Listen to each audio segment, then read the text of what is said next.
Hello, I am Cleydson Barbosa, and these are the ways we can say the verb to be in Portuguese. Okay, so the first thing is that I'm sorry, but the verb to be in English,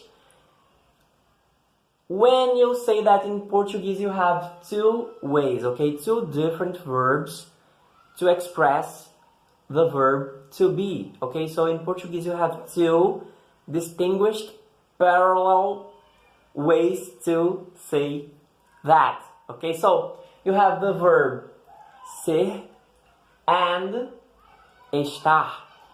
Just reminding that not all the Portuguese speakers will speak this way. No, I'm going to try to say an accent which will be more likely for you to hear. Okay, so you will probably listen to something like ser, estar. Okay, these are people from São Paulo. Okay, people from São Paulo speak more this way.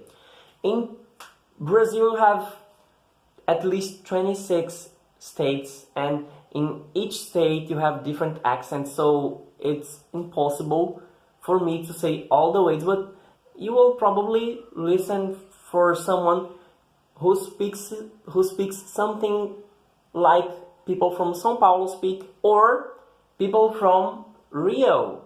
So if you listen to someone from Rio, which is very similar to the European Portuguese, which means the Portuguese from Portugal, it can be something like ser and estar. Okay, I'm going to focus a little bit more on this one, which is the kind of accent or the kind of speaking that's more worldwide spread. So ser, it's like ser, but it's not strong. You just exhale ser. And estar.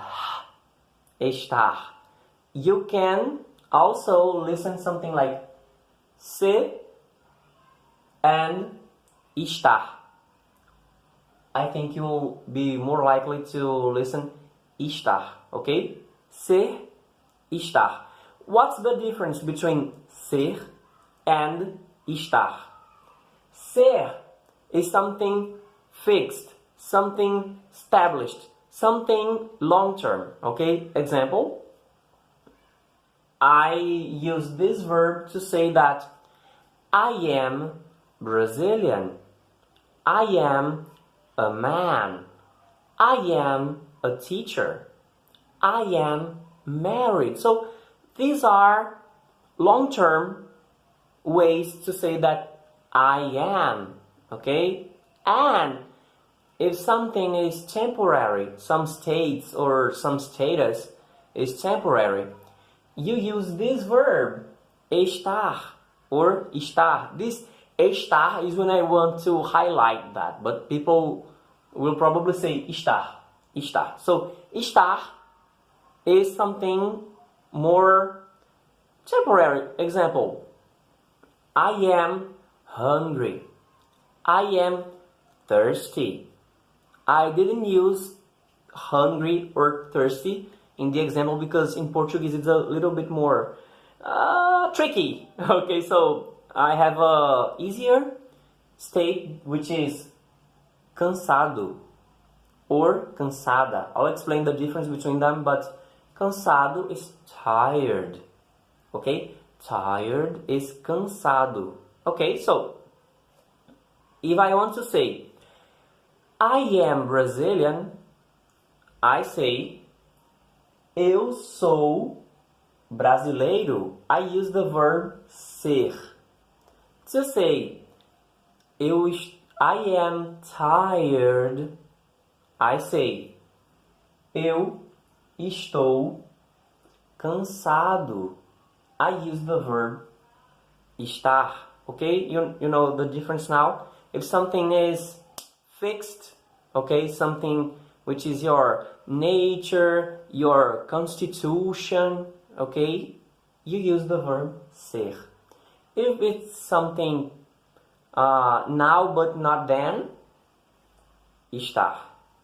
Okay? I know it looks a bit like Spanish, but we have to distinguish that. Okay? Try to, if you have any experience with Spanish, try to focus here, because one of the biggest mistakes we do when we learn Portuguese is that we always compare with Spanish, and it can confuse us a little bit. Try to clear your mind if you don't have any experience with Spanish, so it's going to be all fresh for you. So if you know any Spanish, okay, I like Spanish, I study Spanish, I love it, but let's not make them touch while you're learning, okay? We can compare some things just for contrast or helping, but you cannot think that if something is in Spanish, so you can do that in Portuguese, okay? So, how do I say who does what? Okay, here we have the equivalent to the pronouns in Portuguese. So for I, we have eu, I, eu, which is singular. For you, the singular, you have tu.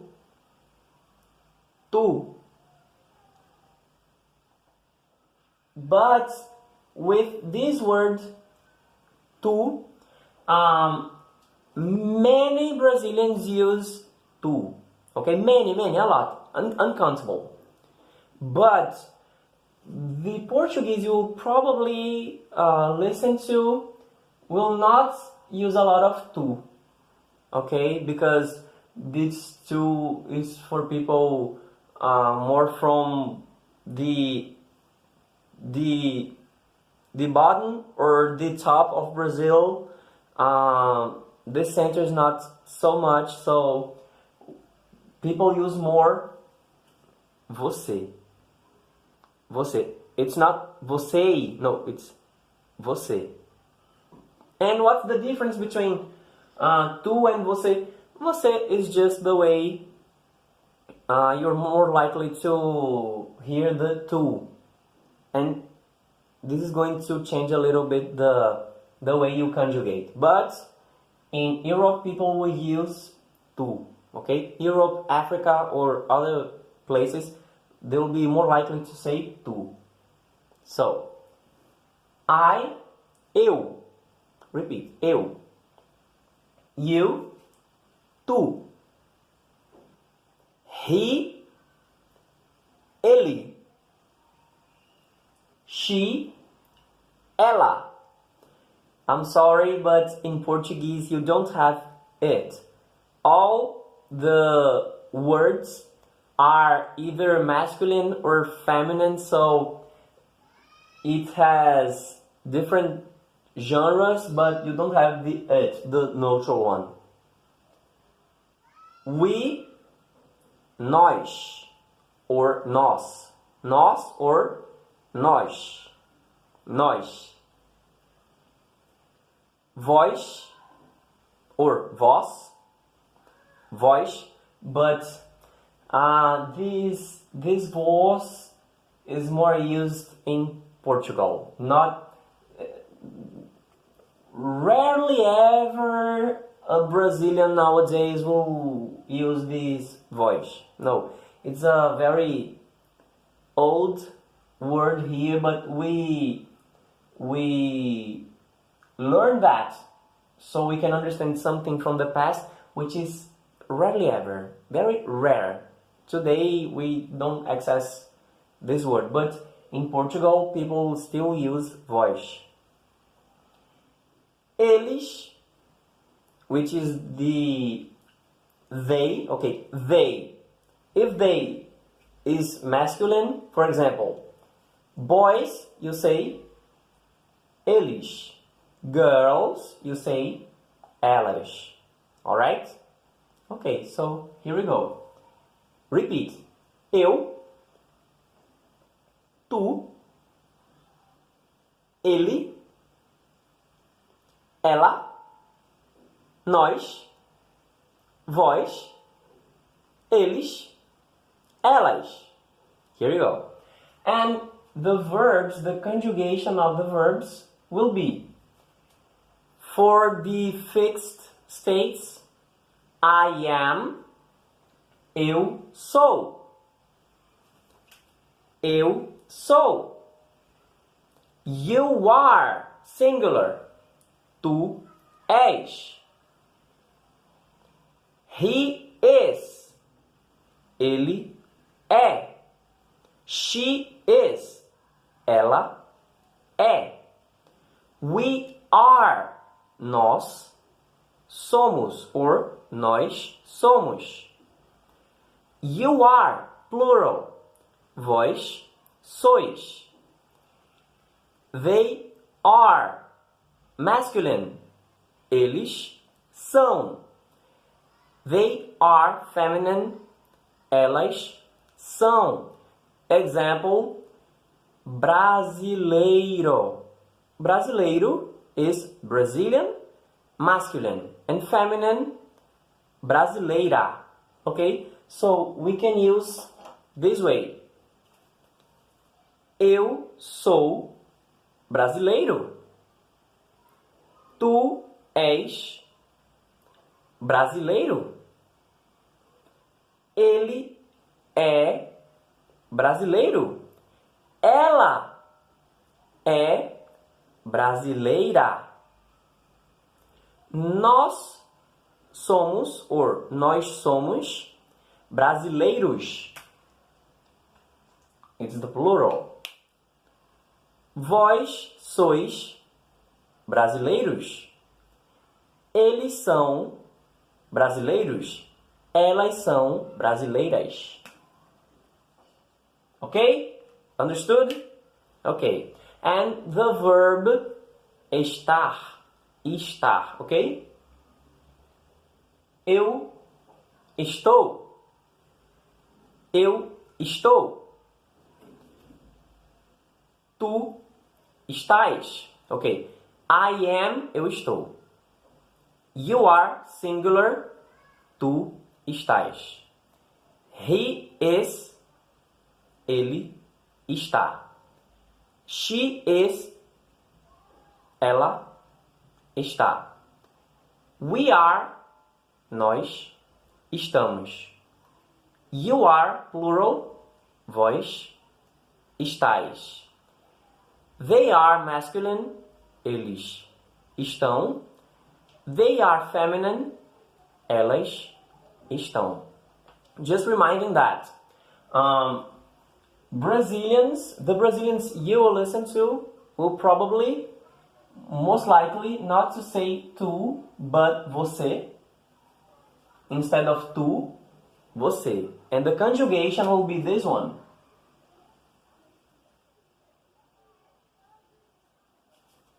Você é, você está.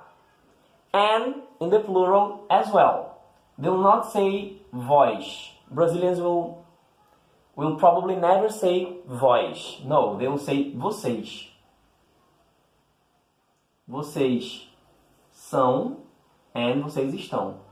Brazilians don't say vós. So, você é, você está. Vocês são, vocês estão. Okay? And yeah, the things that are on the top of the vowels will say these sounds with the nose. So, examples. Eu estou cansado. Tu estás cansado. Ele está cansado. Ela está cansada. Nós estamos cansados. Vós estáis cansados. Eles estão cansados. Elas estão cansadas. Just one more thing about the estar. Well, if you are in formal occasions, you'll listen just like this, okay? And vocês são, vocês estão are for formal as well. But usually in conversations, you will listen these parts with the red. So normally Brazilians will say eu tô, tu tás, ele tá, nós estamos, vós não. Vocês estão, eles estão, elas estão. Don't get crazy about that, just for you to know, okay? Just a fact. So if you see that, you will not be shocked. Oh my God, I've never heard about that. Okay, so these are the verbs for to be in Portuguese, which are ser and estar. If you have any questions, please leave down below in the comments. And if this video was useful for you anyway, please like this video so I can keep doing that and you can keep receiving that. You're going to help me a lot. I'll appreciate that. And see you next video.